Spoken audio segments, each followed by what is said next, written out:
Hello again. I observe on Twitter that the phrase Greater Israel is currently trending. This has been prompted by the overthrow of Assad's regime in Syria and the victory of an Islamist group led by a former member of Al Qaeda who was at one time an official in the Islamic State. Only the most fervent and irrational of anti-Semites are able to see the establishment of a Muslim theocracy in a neighbouring country as part of a plot to further the aims of the Jewish state. It is quite true that Israel has been bombing military bases and airfields in Syria since Assad left the country, but this is to prevent all those missiles, bombs and other weapons falling into the hands of the forces which now control Syria. You see, the leaders of those irregular forces have declared that their ultimate aim is to invade Syria and occupy Jerusalem, so one can readily see why the Israelis feel that it is sound policy to deprive their self-declared enemies of all that weaponry. But what about the idea of Greater Israel? It is said that Israel has territorial ambitions to rule a vast area of the Middle East, from the River Nile in Egypt to the Euphrates in Iraq. It is claimed that this aspiration is reflected in the national flag of Israel, which has two blue stripes. These, it is said, represent the two rivers in question and are a coded reference to the Greater Israel project.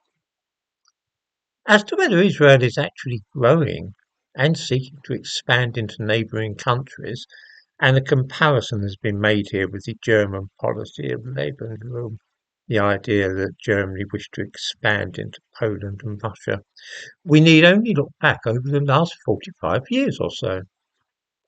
I used to live near the town of Rafah in the Gaza Strip.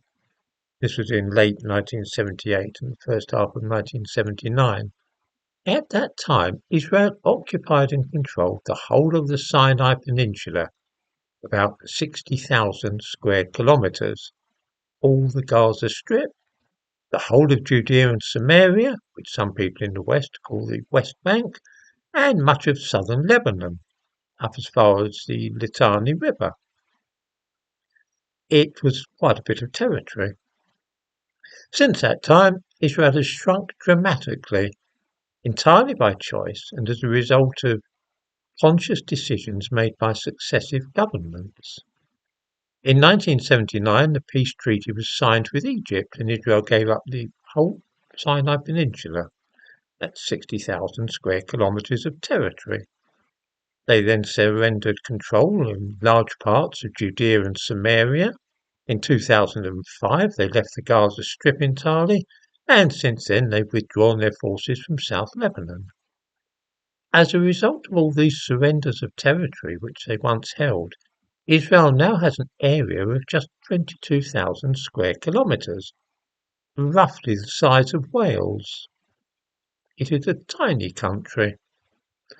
This is not how an expansionist nation behaves, and the idea of Greater Israel is really something dreamed up by the same people who hate Israel in the first instance and also Jews in general.